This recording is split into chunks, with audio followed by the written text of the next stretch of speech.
All right, everybody. Thank you for joining Investors Unite once again. We put out our first video a couple days ago. Go check it out if you haven't already. I'm sure several of you have seen it, and it was kind of just a test run to see who would be interested, who would want to watch it, and we actually, I think we did better than expected. I didn't realize that any of you would actually want to watch us, so thank you. Got a good 100 views, so it's a start. It's something. It's only been a couple days, so. But yeah, in this episode, it's going to be, something different. We're going to bring you guys new stuff each week.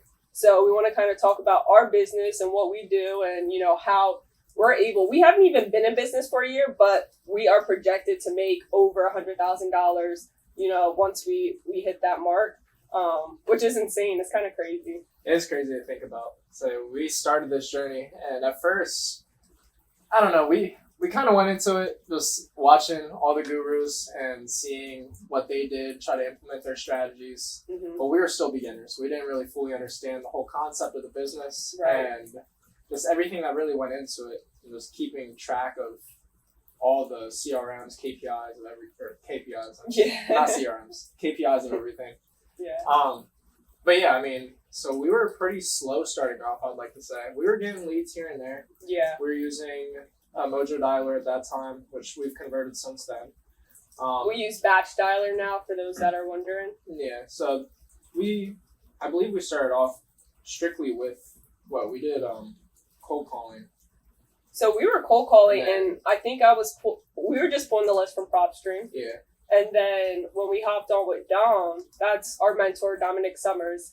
That's when he was like, you got to do probate. Yeah. So I was hopping on all his mentorship, Zoom calls every week. And then I was like, all right, let's do probate. He showed me how to do it and everything like that. So how to stand out from the competition, just with the wordage, the envelopes, the letters themselves. Yeah. There's things that kind of set you apart and, make it a little more personalized. But yeah, so we were doing cold calling, then we started doing probates, and then we implemented SMS into our marketing as well. Right. SMS, we weren't too fond of, I would say. It's just, it's hard to keep up when you don't have a VA yet, just with us doing all the texting. Yeah. Sending out hundreds, if not thousands of texts per day.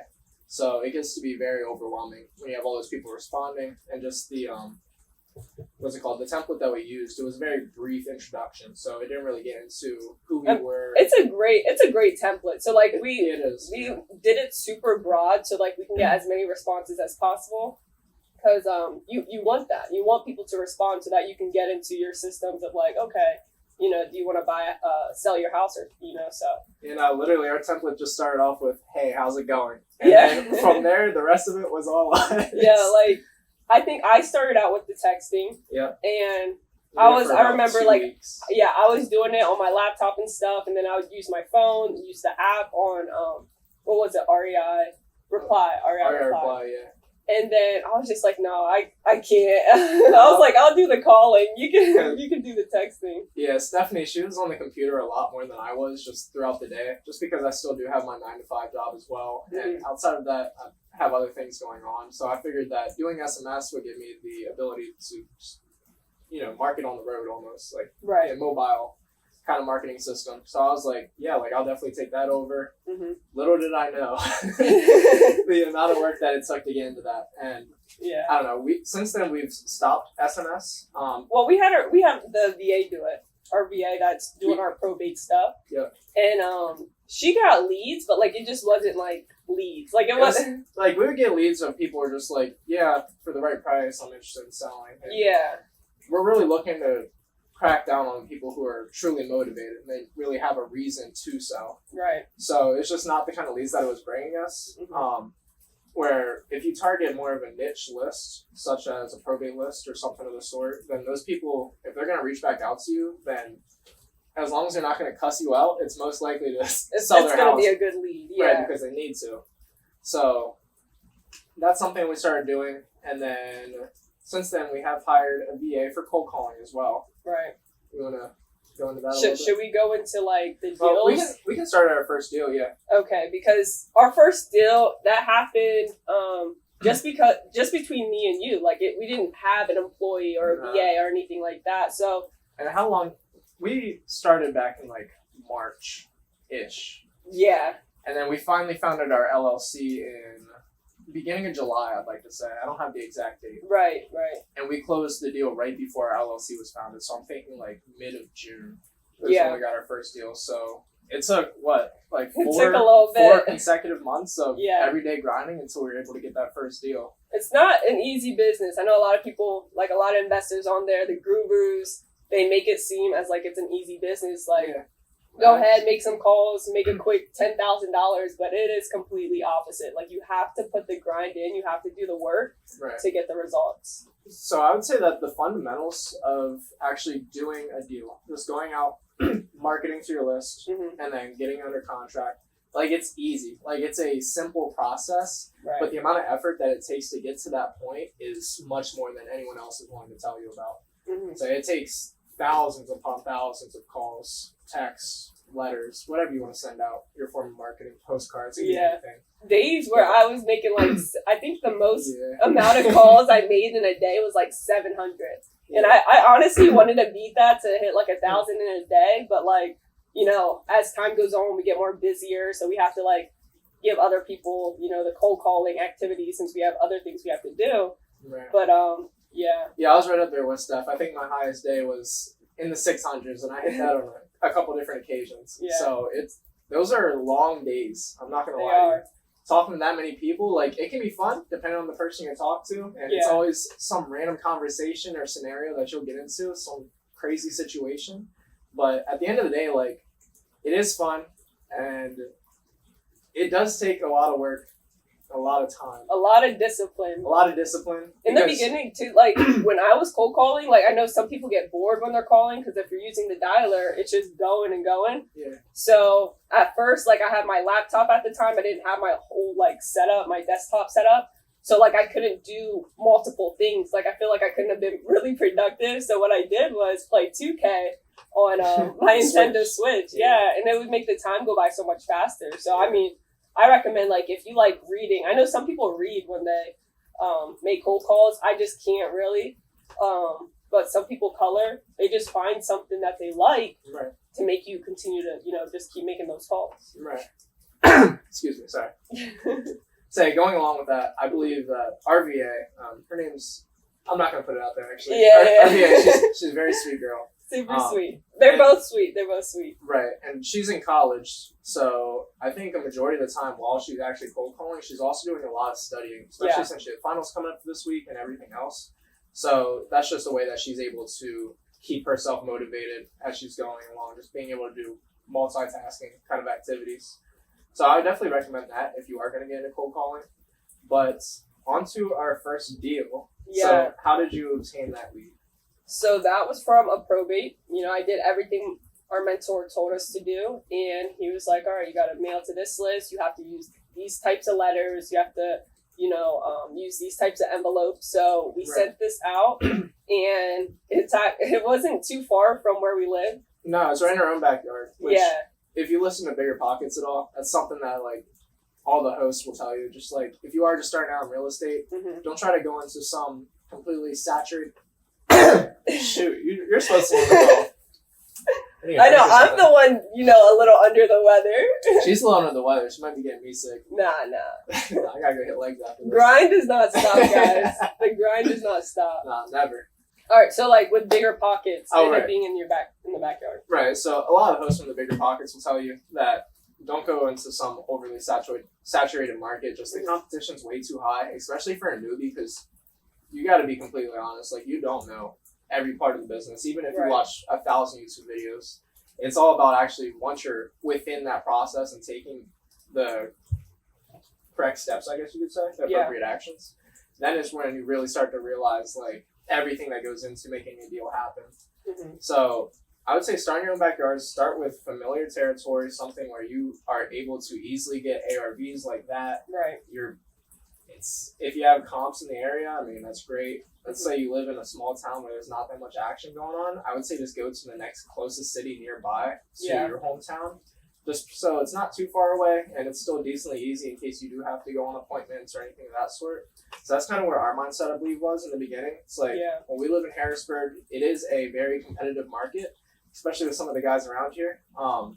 And we just targeted basically like a 45-minute radius. So like even like Lancaster, PA, I drive down there a lot since I have family over there. Yeah. But I mean, I don't know, like I'm familiar with the area, but like I don't know each like street and stuff like that. Right, but it's close enough where if we do end up getting a lead from down there, then we're able to drive out there. Right. Just go take a look at it. 45-minute drive. It's not too big of a deal. I mean, yeah.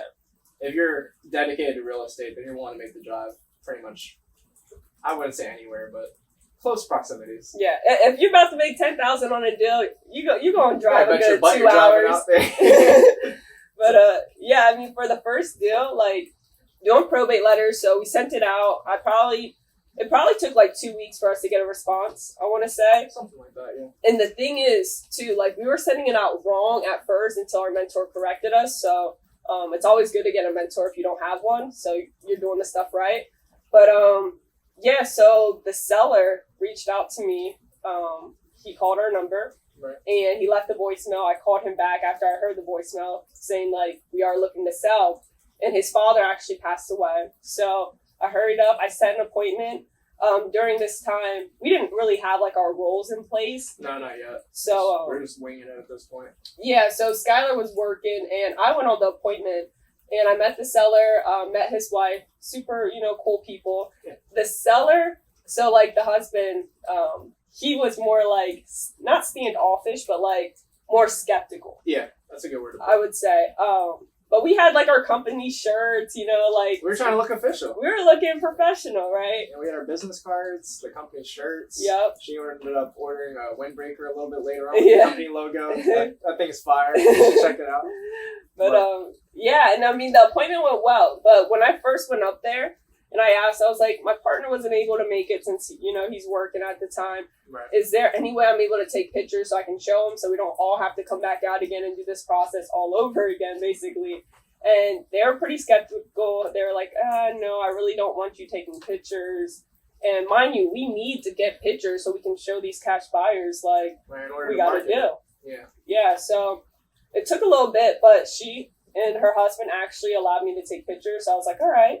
And, throughout the whole appointment, I was just like building rapport, trying to, figure out the story, like everything. Right. And they were telling me about like, he was telling me about his father and how he used to like play with, like, get so many animals. It's like, it's the craziest stories you hear. Like, he would get like, I don't know if it was like an owl or something or different birds and stuff he had.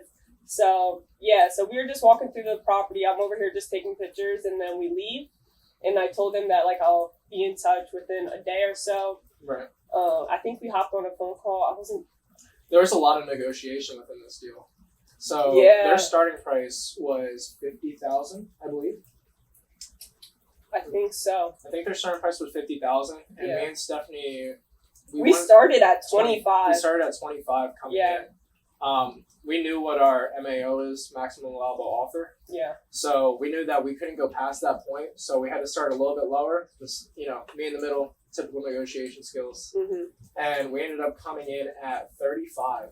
Right. So. And he actually, so the seller, so the husband, because it was his father that passed away, his brother was also involved. So he had to make sure he got the okay from his sibling.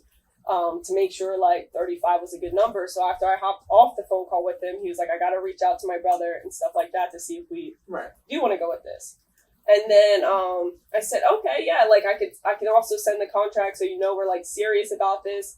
And typically we don't say contract, we'll say agreement, just because it's more like contract seems like it seems too businessy for a lot of just civilians. Yeah, it's like a psychological thing. It is. Yeah. But so, if you come to terms on an agreement, it sounds better than I'll bring you a contract and sign. Right. It's just one of those things. But yeah, so within this deal, we ended up getting under contract for $35,000. But we had something happen before that because there was an attorney involved. Oh, right.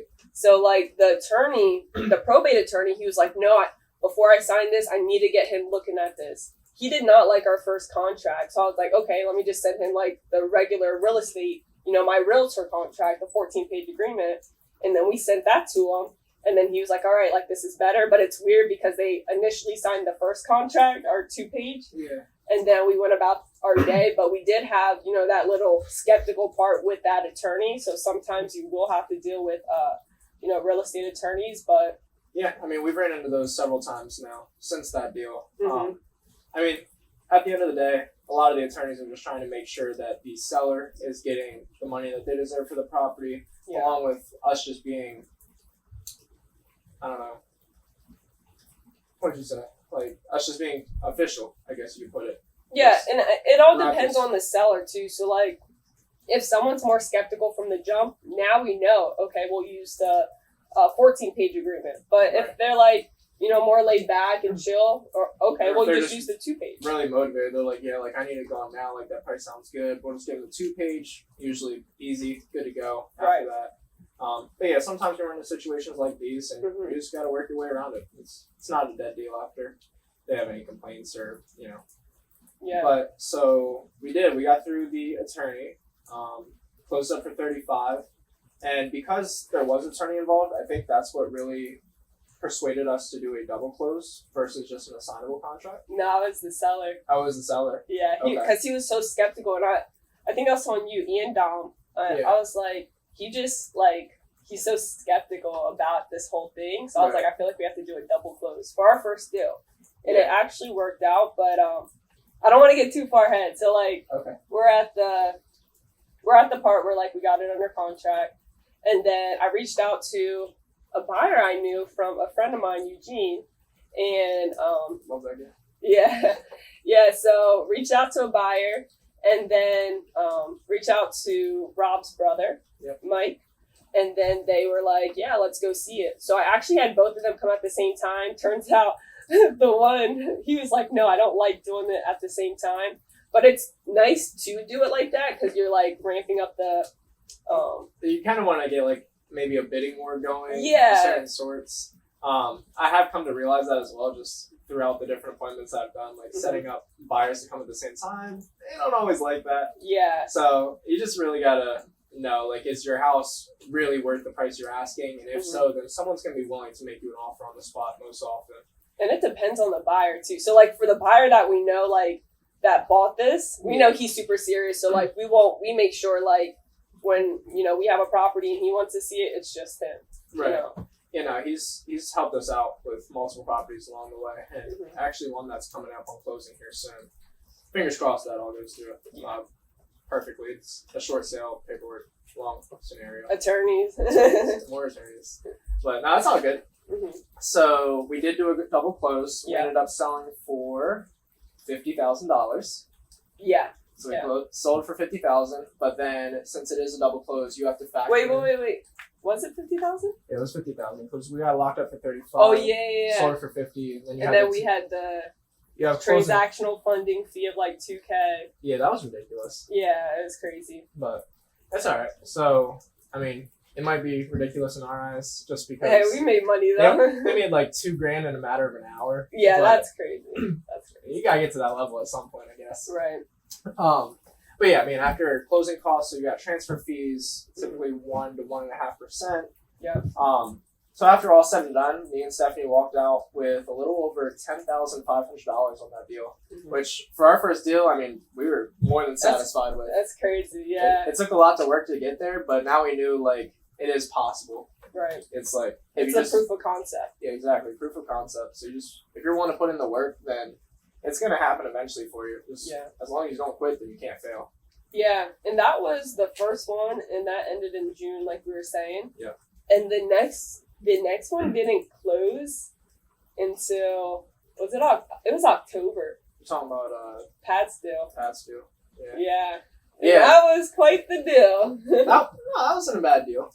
So for me, it was stressful. Yeah, it was a little bit stressful. So what happened with that? This is probably my favorite deal that we've done. Yeah. Just because we were the most involved, I guess you could say. Yeah. It was through another probate. So, well, no. This is actually, so it's crazy. This one's funny because I cold called her, right? Right. Oh, really? And yeah, I did. Okay. It wasn't from the mailers.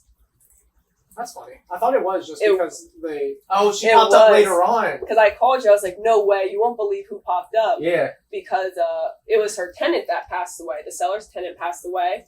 So And sometimes I'll get Popped messed up up in with probate. Right. Yeah, so in our probate records. But we didn't get this from probate, so we don't really classify this as a probate It was a lead cool call. because it was an absentee. We got this list from, I want to say the MLS, and it was an absentee owner lead. Right. So Cole called her, and she was pretty cool. I think I set the appointment for you to go on it the first call. Yep. Or it was probably the second call. I can't remember. Something of the sort. But you went out on the appointment, and how did that go? Right. So yeah, Stefanie told me about this lead, and it's actually located over in Lancaster. Kind of how we were talking. So it's like a 45, 50-minute drive for us. Yeah.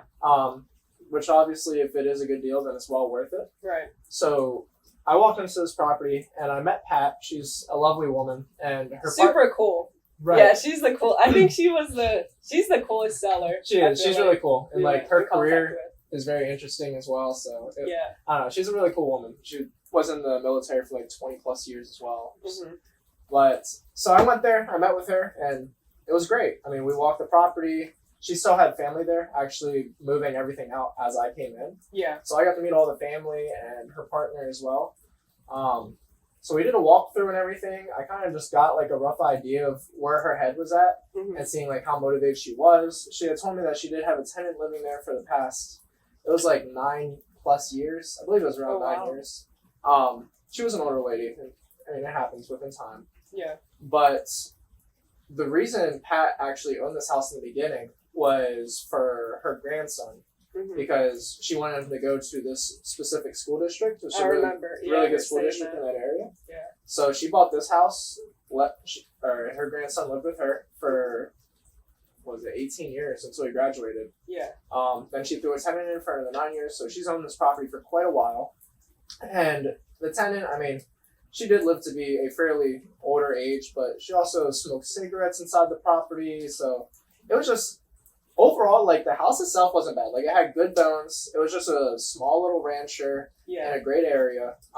But cosmetically, I mean, you walked in, you got that scent. It hits you. It hit you, and I mean, that's okay. That's stuff that we're looking for because that'll deter other people away. Exactly. So we got in there, and, well, I was still walking through. I noticed pretty much everything that was wrong with the property is all cosmetic. Mm-hmm. So just the smell and cosmetic. Other than that, like, they had a brand new shed put in. It was like a 10x20 beautiful shed. Well, that wasn't put in actually in my first appointment. That was put in while we were still working on this deal. Yeah. So she told me she was looking to get around the 200 mark for this property. And I told her, I was like, okay, I understand where you're coming in with that number. ARV of this property was roughly 240, 245. Okay, we know this market's hot. We know that we can come in a little bit higher than typical. So I went in, I just did rough calculations in my head as I was there, so I could just tell Stefanie afterwards what my ideas were. Yeah. But I actually offered Pat a number on the spot while I was still at that first appointment. I offered her 185, which I know for any other investor who's coming with a cash offer, that'd be too high for them to make. And she wasn't completely with it. She was still on the fence. She was like, I really want that 200 number. Yeah. I'm like, okay, but you just have to factor in these couple of things, just like the cost of labor, the cost of materials, the cosmetic work that needs done, the time to do it, Yeah. the closing cost afterwards. You're going to have realtor fees, just like all these headaches that kind of pile up on a seller. And that's where we come in and really just make their lives a lot easier. Right. So what we did, I came up to 190, which we agreed upon. It was just a verbal handshake that day, nothing in writing yet. And I do believe she had one other investor coming to look at the property that same week. So it took a couple of days for her to get back to us, but she eventually did call and said that we could do it for 190. Now, me and Stefanie went over this deal later on with our mentor, Dom, and he was like, this is a risky deal, like as a cash offer. Because we're like, yeah, we don't know. We were thinking maybe like a wholesale situation kind of thing. Yeah. And he was like, the spread's just so low. And I was just like, yeah, I understand, but I kind of already agreed upon the number. I don't want to go back. It's too late now. Exactly. So he was like, well, why don't you incorporate a novation on this deal instead? I was like, I'm a little bit familiar with novations, but we haven't done one yet. So it's kind of So like I done one. So like Like, Right. I haven't done one as us being the investors, but Right. I've done one as an agent, so I knew like the agent side of it. Right. So Stephanie was able to kind of explain it to me a little bit better after the call with Dom. And I was like, why would she go for this? You know? Yeah. Because if you guys aren't familiar, do you want to walk them through what a novation is real quick? Yeah, so like I like to say it super simple so like anyone can understand it. So a novation is basically a wholesale deal on market. On market wholesale Right. deal. So you do have an additional contract. So you use your original contract. So your wholesaling contract you would use with the seller, get that under contract, and then you go over, find a good agent that's investor friendly, have them put it on the market, and then the seller will have to sign off like the listing agreement and the seller property disclosure, lead-based paint. But some investors get POA where sellers are willing to do so because they don't want to deal with a property being on market. They don't want to deal with the showings. They don't want to deal with all the paperwork. So they give that to the investors to handle. Right. So in this case, we did go and try to get POA, but Pat's partner just so happened to be a lawyer. Yeah. And she was not too fond of our POA agreement. She said it was just a bit too broad, which at the time, like, this was our first time ever trying to get POA, so we weren't really familiar with all the paperwork necessary. I think we just got it from another investor that we typically work with. And she was like, no, like, we're not doing this. And it was just like, in the moment we were there, we were just going off the dome. We didn't know what to say, but we were like, Stefanie somehow talked her way out of that. Yeah, I was like, no, that's all good. We don't have to. And she did end up signing all the paperwork. And, we explained everything super well so that she knew what she was getting. There's and no she surprises. knew that we were going to make, a pretty good profit from this. Oh, hopefully. Fingers crossed. Hopefully that we would have made. Yeah. Right. So what we did from there is after we had everything laid out on the table, no POA on this property, POA, sorry. Yeah. And we had to get to work, like, immediately, because at this point, like, real estate market, Time is of the essence. interest rates were starting to come up a little bit. We were getting a little nervous, but we did have that really good comp right down the road. So that's, like, the one thing that made me feel safer about this deal. So we did get it under contract for $190 as a novation agreement. Started working on it on like a Wednesday. We started, so like I said, this property is down in Lancaster. So the drive, 45 minutes, up and down, up and down, up and down, like constantly. Every day. Yeah. And, I think a couple of nights we were there since like midnight. The very first night, like, granted, I still had work. I have to be up at 5 a.m. And we were down in Lancaster till like after midnight sometimes. So you got to count another hour home, actually like eat dinner real quick, get ready for bed, get your clothes ready, wake up at 5. Like, I was dying. I was going through it for those couple of weeks. But the property turned out beautiful, honestly. We got in there and it was just super outdated. And me and Stefanie at this time, like, we don't have a lot of money. Like I said, we just closed that first deal, but we've also spent a good amount or a good chunk of that on marketing itself just to get this next deal. So we were like, our budget is this. We have to work within these boundaries. Plus, we had to pay. The only way this deal would work where she would sign off is if we paid her mortgage.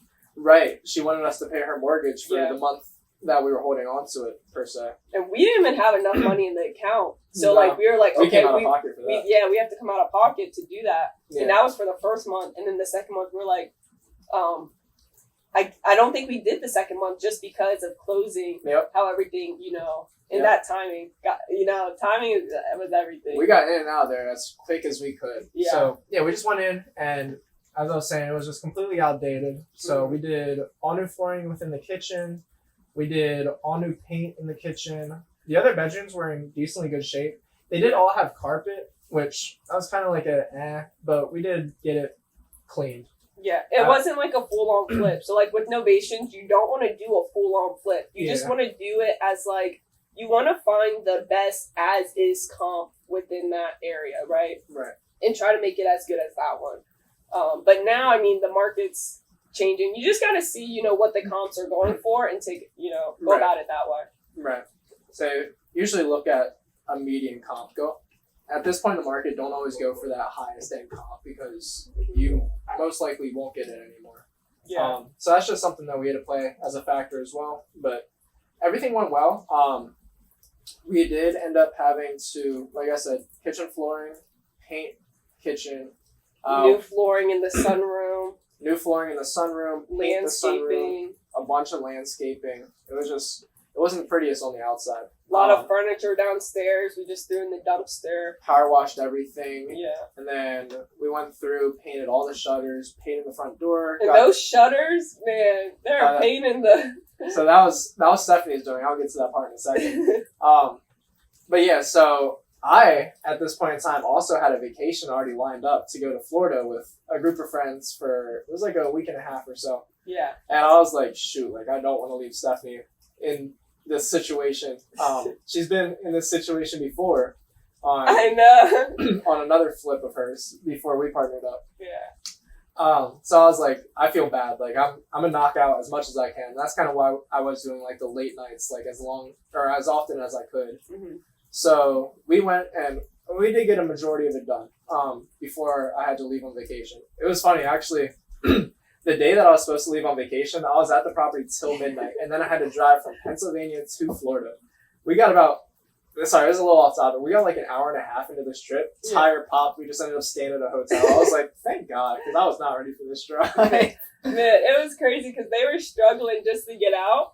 And I was like, guys, you guys could not leave until we get this doorknob. Because something happened. I don't know what it was. Like, the doorknob was broken. I think we just wanted to replace it, right? Oh, maybe. We were trying to replace it. Because you didn't take it off to paint the door. And then we went to put a new one on. And there's something going wrong with this. It just wasn't coming on. And I said, we're not leaving. None of us are leaving until we get this doorknob on. No joke. It was like, we were standing at this door for a solid like 30 minutes just trying to get this doorknob on. Yeah, because it would have been me just stuck with it. And I wasn't about to stay out there. It was like 11 o'clock at night or so. Yeah. And, pitch black. I was like, no, like, I'm in it for the long run. I'll stay here with her. Get this doorknob on. So we eventually did. We had to FaceTime my dad, have him look at it. Like, hey, what's going wrong with this thing? Yeah, it was just crazy. But we eventually got it on. Everyone left. And then the next day, I think I was up there early morning at like 9 a.m. or so. Yep. I don't know. No, it wasn't that day. But like the day after, I was like, I called my sister because she lives in Lancaster. I was like, can I just spend the night? Right. And I got to, just stay up here. So, yeah, those couple of days just working. Right. Yeah. I don't want to spend too long on this property. I know it's already I know it's kind of running long, but just a brief summary. After we did the whole cosmetic flip per se on everything, we put it on the market for $250. We put it on the market for I think we started at $250. Was it $250? Yeah. Okay. Yeah, we put it on the market at $250. The comp down the street sold for $245. Mm-hmm. And as we're having these showings, downstairs, we thought that the dehumidifiers were leaking, which they were. We had two dehumidifiers in the basement, so that's another thing where me and Stefanie had to drive back and forth from Lancaster. It was so annoying. Still on a daily basis, even though that we're basically done. It's just these darn dehumidifiers. Yeah. And we didn't want to get too musty down there for all the showings and everything, so we had to keep it up to date. Then we ended up getting a couple of offers within the first couple of days. Yeah. And it took a little bit because then we had to do a price reduction to $245. Yeah, $245.9. $245.9, yeah. Or $244.9. Okay, $244.9. That sounds big difference. I mean, hey, not a big difference. Yeah. And then within 2 weeks, we ended up getting the full price offer that we were looking for. We were getting a little nervous. Like I said, the real estate market was a little bit rocky, just starting out. Yeah. But we did get lucky with that offer. So we were able to go in, close on that property early October and walk away with $39,000. Yeah, we did walk away with a little over $39,000. Yeah. Another thing just to look out for, we did have the appraiser come through, just with the typical loan that she was going with. FHA loan. So they had to have an appraiser come in, just verify that the property was worth what we were asking. Yeah. And then also an inspector. They're coming to do a brief inspection on the property. Turns out there was like these two little like nail-sized holes letting daylight in through the roof, just in the attic, which it was so small that water wasn't even coming in. But we had to still go back there and make sure that was all up to code. It would pass inspection and everything. So went out there, got those all sealed up just with a patch and everything. Had to get a roof certificate just to show like that the roof is good. Yep. So that cost us like $200 or so. Yeah, I mean, Yeah. at the end of the day, if you're looking to make $30,000+ like, like yeah. it's worth it. We probably all in. We probably I'd like to say four. No, I don't think we were 7. You don't think we were 7K in? I think Because with like the flooring was like 600. we got an all new shower install as well. Well, not the shower, but like the epoxy. Yeah. I think that was another 600. Okay. The mortgage around 1,000. So I don't know, maybe around 5. Yeah, just like paint supplies. Yeah. All the landscaping things we needed. So we ended up doing really well in this deal, though. Like $5,000 to $39,000 profit. Right. Putting $5,000 in to get $39,000 out. Exactly. That's pretty crazy. So that is our biggest deal to date as well. Yeah. It My biggest one Not was the hers. flip. What's the flip? Yeah. So for Stefanie buys houses. That For us, that's our biggest deal. But we're gonna surpass that because it's gonna be big. we deals got this some year. big things coming. Yeah. We'll talk about that in later episodes. Just continue to watch. I promise it'll be entertaining and fun. Yeah. And I think one of the benefits of honestly watching this podcast is just that you can watch the Bigger Pockets podcast, and they're all super experts in their field. They all have their own little niches and something that they're really good at.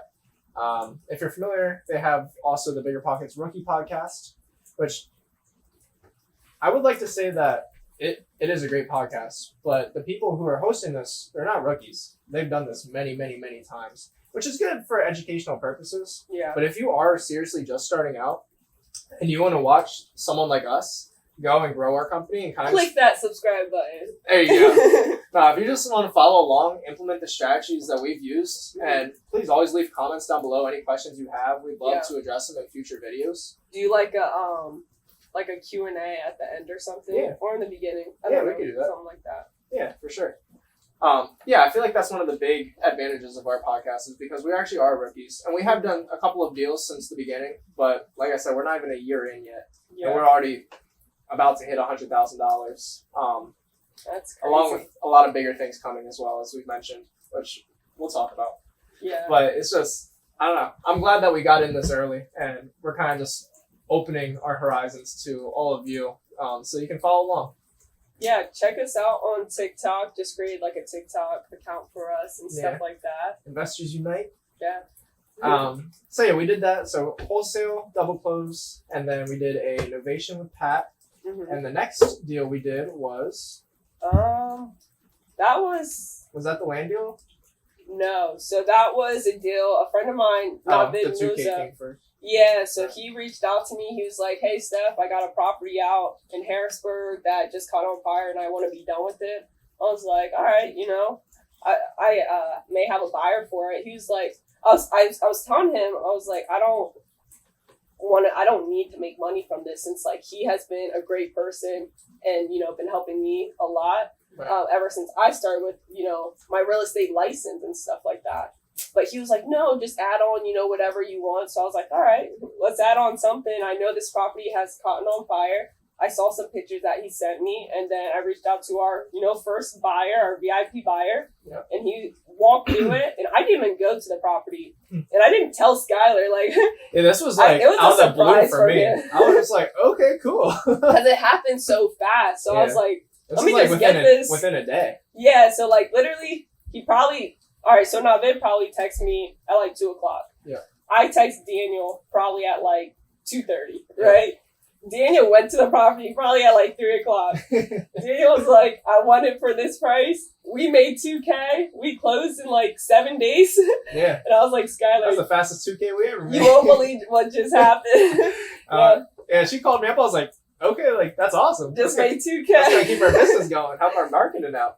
So yeah, that was a little surprise. So those deals are always nice. Super easy. Yeah. I want to touch on something that Stefanie just mentioned. How she said going in after Navid, contacted her. He was like, I want you to like make some kind of money. And Stefanie flat out told him like, no, like you've been a great person to us. We don't need to make money off this deal. Mm-hmm. But at the same time, like he was like telling us like, no, like please like go try to get a portion just for yourselves. Which coming from Stefanie, like that does mean a lot because we haven't done many deals. But at the same time, for her just offering her assistance to help him find a buyer and just offering to not upcharge at all, it's just building that good rapport within the community, which will help you out tremendously later on down the line. Yeah. So that was something great that she had offered, even though we did end up making some money. So I can't complain about that one either. And at the end of the day, real estate is all about relationships over transactions. Like, Right. you don't want to just look at the money, value the relationship and, just always focus on that. Yeah, because you never know when they could end up making you $50,000, $100,000 down the line. Exactly. Right. So it's just keep that good rapport within the community. It's awesome. But yeah, after that deal, that was a small one, and that kind of just funds our cold caller and stuff. Yep. But after that, then we had the land deal close. We did. So this was the first land list that I was given. That's something that me and Stefanie wanted to try to target more, just because I feel like the competition is not really quite as high, especially in some of the outskirts of the Harrisburg area, like the different Lebanon County, Lancaster County, York County, Cumberland County, like on the outside of Harrisburg. For land, like it's a pretty rural area in some spots. Mm-hmm. So you'll run into good chunks of land that have good zoning behind it, and they could be used for any kind of purpose. Exactly. So we're like, let's just try to target this list and see what happens. We haven't done any land deals in the past before this. No. We're like, let's just treat it like a property. Like, let's run comps, see what they're selling per acre with what zoning. Has it been perked? Does it have water, sewer running out? I didn't know what perked was. I didn't know either. So, yeah, we don't know everything going into it. We were just taking action. Just try it, see what happens. So, yeah, they taught us a lot because we still target land lists to this day. And I think it's going to be one of our good niches that we're going to continue doing. Yeah. But yeah, that singular deal taught us how to basically talk to these now sellers for land in the future. So yeah, even if you're like not fully understanding of a situation, like still go for it. There's no reason not to. You're gonna learn the best by actually dipping your toes in the water and figuring it out. YouTube always helps. Comfort zone. Yeah. YouTube helps, but you don't really know until you're in the situation. Exactly. So with this one, it was actually a Lebanon County land list that I was calling, and I had called this guy. I'd like to say like a week. Oh, I don't know how to really put this, but I called him. He said he was interested. He explained to me the piece of land over the phone, and I personally was like, who would buy this? You know, it's like, I was like, I personally wouldn't buy it. Yeah. And the price he was asking for wasn't a bad price. It was just the tax assessed value. Mm-hmm. But the way that this one worked was that it was a total of 6 acres. Yeah. But 4 of the it was a good chunk. 4.5 of the acres, I would say, were actually underneath the main interstate going through Lebanon. Yeah. I forget, it's like I-81, I believe. I don't know. Anyways. So I was like, and the remaining acres, like, right off the side of the highway. Like, it was a nice little field. I mean... But you could only build on, like, an acre. Or a little over an acre. If that. So I was like, I mean, you're asking 40, 45. I was talking to our mentor, Dom. We had a phone call with him about it. And he was like, if it's under the highway, then don't give them the assessed value because they're assessing the whole 6 acres. He was like, just give them what you think the two acres are worth, 1.5, whatever it is. Yeah. I was like, okay. So I went back and I used this strategy. Me and Stefanie have used it a couple of times within our calls, but we'll basically like put our partner against the seller and trying to seem as though we're the mutual agreement. Yeah. So I think I called him back up and I was like, hey, so I know that we were looking around like $45,000. But my partner Stefanie actually just went out to the property. She assessed it and everything. And what she wants to pay for this property is just, I don't even want to say it. Like, it's so disrespectful. And he was like, well, what did she say? I was like, are you sure? He was like, yeah. I was like, she only wants to offer you $10,000 because it's 1/6 of the property we were hoping for. Yeah. He was like, well, you kind of knew that going into it. I was like, right. And I do feel bad because I know that it's worth a little bit more than $10,000. I was like, what's a number that you would be satisfied with? And he was like, the bottom dollar I'll take is $25,000. I was like, at that point, I didn't know. I was like, maybe? Okay. And that time, we were on the Zoom call It was Wednesday night. We were on our with mentor Dom. Zoom call. Yeah. Our coaching program. And we got that bad boy locked up. I got it locked up over the phone. So yeah, I was like, you know what? We'll try it. I was like, let's sign the contract for 25. Send me your email and everything. We'll send it over to him. Yeah. I actually did end up going out to this property with him. And it was kind of like a fun situation. It was a little scary. But I pull up, and he owns a house maybe a mile down the road from where this land is situated. Mm-hmm. I pull in. He's definitely an older gentleman. And the house itself was like, it was a little raggedy. He had like a big nice barn in the back. Like he owned like 26 acres on that specific property. So he's just a farmer. Nice dude. Yeah, I walk in. He was like, all right, get in my truck. I'm like, okay, yes, sir. Like, I got them. Yeah. So we hopped in his truck, and he drove me down to the land, and we had a good conversation. We were listening to music and everything. Mm-hmm. I got out. I was like, you mind if I just get out, take some pictures real quick? We'll drive back up to the property. He's like, no, it's all good. Yeah. So, yeah, I got out. I took my pictures. Went back, and that was that. So instantly from there, we wanted to start marketing this. We're like, I don't really know any land buyers per se. Right. I know that cash buyers are sometimes interested in development, but a lot of them are also only strictly interested in properties themselves. So it's a completely different criteria if you're trying to market it out to. So I think we went on the market first. I did not list it because it's just an iffy thing when you have your real estate license. So yeah, she doesn't want to risk that at all. Yeah, so a friend of ours listed it, and then you put it on Facebook Marketplace. I did. I put it on Facebook Marketplace, and I listed it as 6 acres. But in the description, the fine print, I said only 1 acre is really buildable. Yeah. Like the other 4 acres, 4.5 acres are under the highway, which some people read the full description and they reached out because I listed it at $35,000. So they saw 6 acres, $35,000. Like, yeah, that's a good deal. Done deal. Yeah. So they called me up and I kind of explained it to them, and I still had a good amount of people who were interested in this property. Yeah. I forget exactly how it turned out. It almost turned into like a bidding war, where I had So the end buyer, he was one of the first people who actually contacted me, and I explained it to him. I was like, the property has no perks. It doesn't have water or sewer running out to it. Yeah. The zoning was just vacant residential land. And then, what else? He was like, that's fine. He was like, honestly, like, I just want to set up a little barn for this hobby that I do. I think it was just like some kind of like craftsmanship, some woodworking, carpentry, something of the sort. Mm-hmm. He was like, I don't need anything big. He was like, I just need a little plot of land where I can put my barn and do my hobbies. Right. Just for fun. I was like, okay, that sounds like the perfect piece of land, honestly. Yeah. And then I did. I got contacted by, like, no joke, at least like 30 more people about this piece of property. And I never personally went out to the property again. I just kind of showed them on the map, like, where it was located. They would drive out there themselves. I told them not to, like, disturb any neighbors or don't be obnoxious, just don't ask any questions to the neighbors. Yeah. And they were all very good about it. But I did end up going with the first guy who contacted me, who ended up being our end buyer.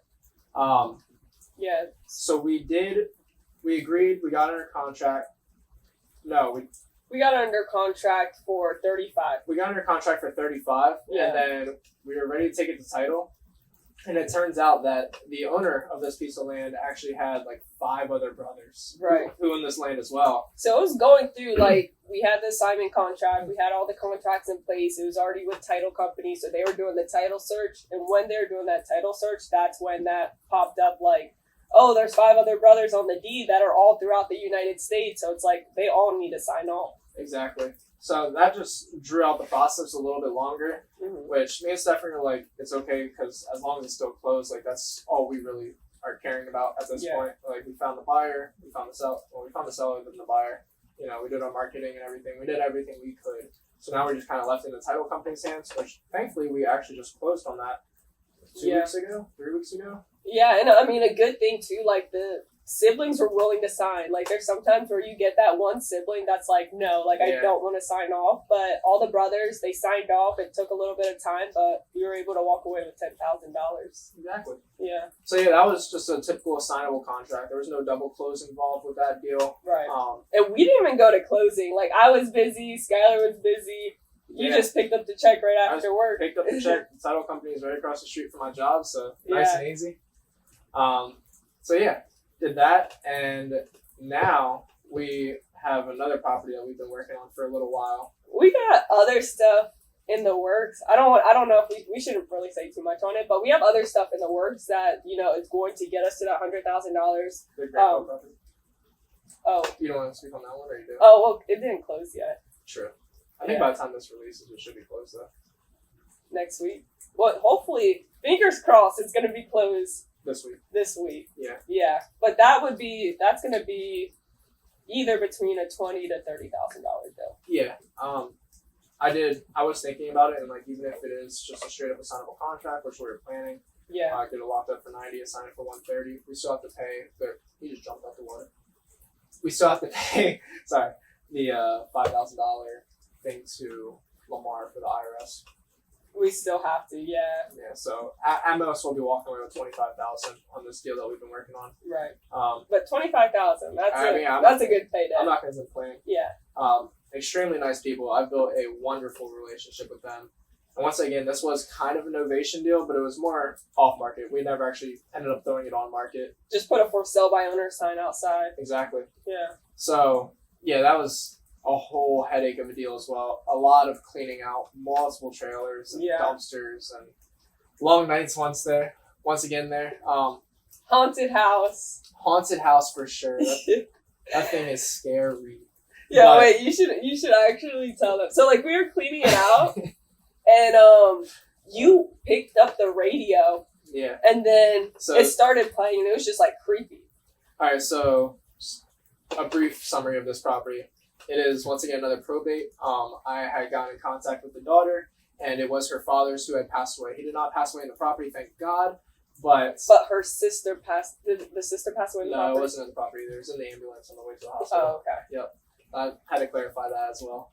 Stefanie's mom was real worried. Yeah, my mom was so, because it goes deep. This story goes deep. There's a lot that went into this property. I don't know if we should say all of it. But. Like, I've had, no joke, I probably had at least like 4 to 5 sit downs with the sellers lasting over 2 hours apiece. And it's not a bad thing. Like, I enjoy their time. I enjoy their presence. But once again, like, I'm still working my 9 to 5 and trying to run this business. It's like, my time is only it's so valuable. Like, I need to delegate it to the right things throughout the day. Just keep it structured. But yeah, so either way, they were great people. We worked out a great deal. There were some liens still against the property, so it took a little bit longer for the title company to work that out with the IRS, figure out all the interest that's still owed, along with what kind of other debts have been collected against that property. There's no bankruptcy or anything of that sort, so we're all good with that. And I also threw this one on Facebook Marketplace. Oh wait, I kind of just bypassed your whole radio story. I know, I was waiting for you to get to it. I'm sorry. Throw that all away. So yeah, what happened? Probate, dad, gone. Rest in peace. So we were in the master bedroom, which was his bedroom. Yeah. And there was a radio that was plugged into the wall, and I forget what happened. I might have go to pick it up. Or I either bumped it or like went to go pick it up, and it starts talking. I'm just like, oh, I must have like hit the on button. Like a creepy radio voice. Right. And it's just like it's exact words where, don't worry, there's no need to be scared, don't run. Well, look. My God. Before you did that, you unplugged it. Well, no, you turned it off. I turned it back off. It's still talking to me. Yeah. I then unplug it. It is still talking. And then you start running to throw it to the dumpster, and that's when it said.